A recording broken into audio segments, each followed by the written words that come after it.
Mantan Menko Polhukam Mahfud MD menyoroti ketidakjelasan dasar hukum atas penetapan tersangka terhadap Roy Suryo CS dalam kasus ijazah Jokowi.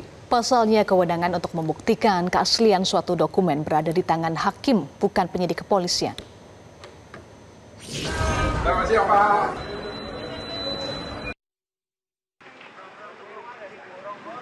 Kasus tuduhan ijazah palsu mantan Presiden Joko Widodo terus bergulir dan menjadi sorotan publik. Apalagi mereka yang menuduh ijazah palsu yakni Roy Suryo CS kini menyandang status tersangka dugaan fitnah, pencemaran nama baik, penghasutan hingga dugaan manipulasi dokumen. Mantan Menko Polhukam Mahfud MD mempertanyakan alasan dibalik status tersangka yang disematkan kepada Roy Suryo CS. Mahfud mengkritik proses hukum yang berjalan ketika pembuktian ijazah Jokowi belum dilakukan secara tuntas di muka persidangan. Artinya jika nanti kasus ini bergulir di pengadilan, hakim harus membuktikan keaslian ijazah Jokowi sebelum mengadili para tersangka yakni Roy Suryo CS. Nah, kalau masalahnya ijazah palsu, saya sependapat dengan Pak Susno Duhaji.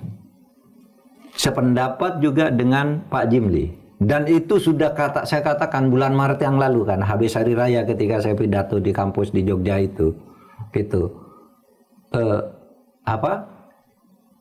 Kalau itu mau dibawa ke pengadilan, Roy Suryo itu, ada dua. Satu, pengadilan tuh harus membuktikan ijazah itu benar asli atau tidak. Iya kan? Kalau nanti di pengadilan lalu tiba-tiba dinyatakan Roy Suryo bersalah, padahal masalah utamanya dia menuduh palsu, harus dibuktikan dulu. Dan yang membuktikan ijazah itu palsu atau tidak bukan polisi, harus hakim yang mengusutnya. Polisi itu hanya mengimpun alat bukti lalu dijadikan bukti di persidangan. Polisi tidak boleh menyimpulkan ini asli, gitu. Tidak boleh.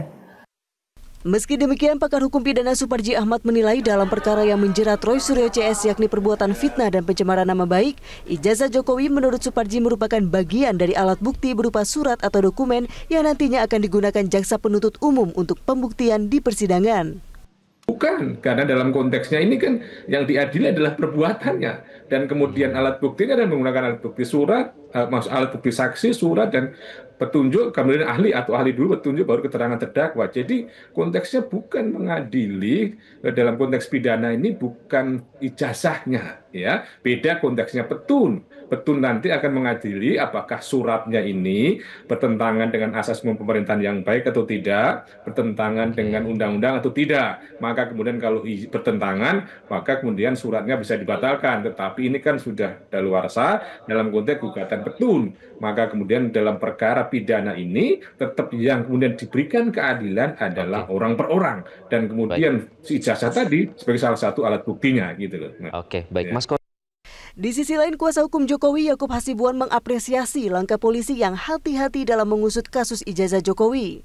Meski Bareskrim sudah menyatakan ijazah Jokowi asli, Polda tetap memeriksa sejumlah saksi, baik dari penerbit ijazah yakni UGM, KPU, hingga penelitian di Puslap 4 untuk memastikan keaslian ijazah Jokowi.